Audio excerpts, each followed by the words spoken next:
he's kind of giving a forgiving attitude to DOJ, in essence saying, look, from here out, you guys are my people, good to go. Let's talk about what old DOJ did. And in the process of that, you heard people applauding.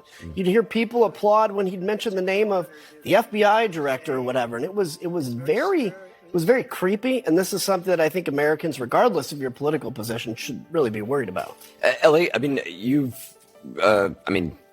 you know the Department of Justice. You worked at the Department of Justice for many years. Have you ever seen something like this? No, Anderson, what happened today, that speech was a desecration of the Justice Department, of the Great Hall of Justice where it was given. AGs and occasionally presidents of both parties have used that room for decades to address the rank and file, like I once was, to call on the highest principles of DOJ. The person who that building is named after is Robert F. Kennedy, Sr., to be clear.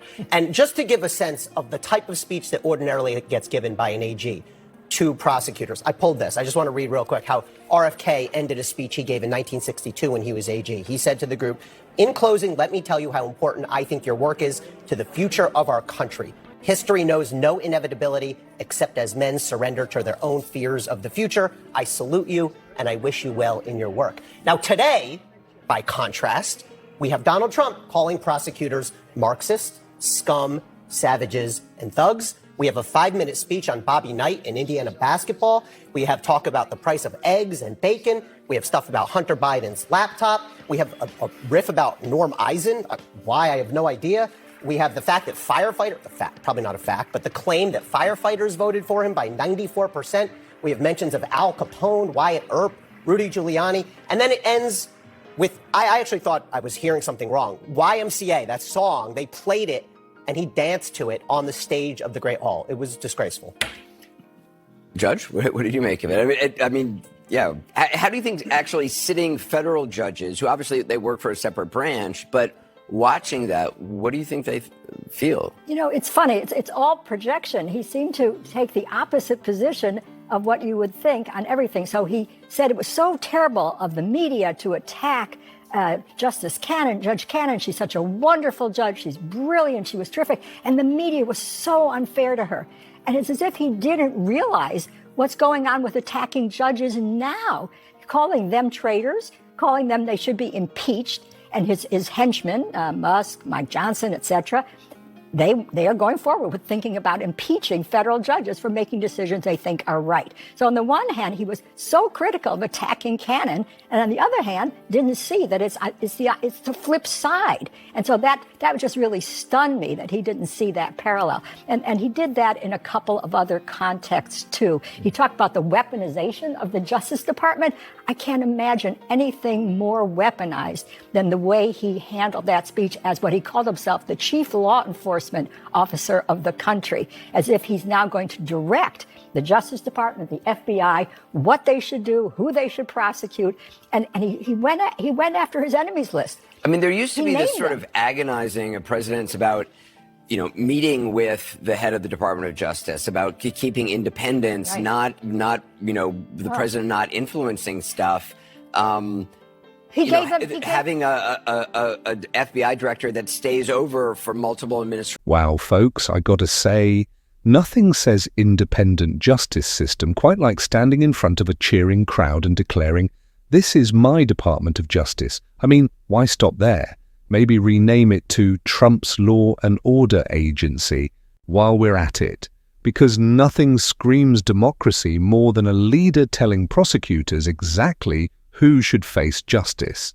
And let's not forget the real highlight, ending a speech about law and order with a dance to YMCA. If that doesn't make you feel confident about the future of justice, I don't know what will.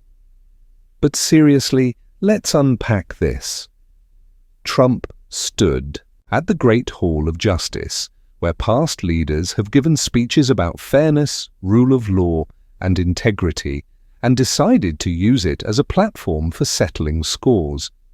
Instead of calling for impartiality, he handed out what sounded like a political hit list. He wants prosecutors to target those who dared to investigate him.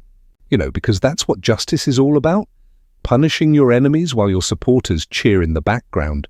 If Robert F. Kennedy could hear this speech, he'd probably be wondering if he'd woken up in some alternate universe and can we talk about the irony here?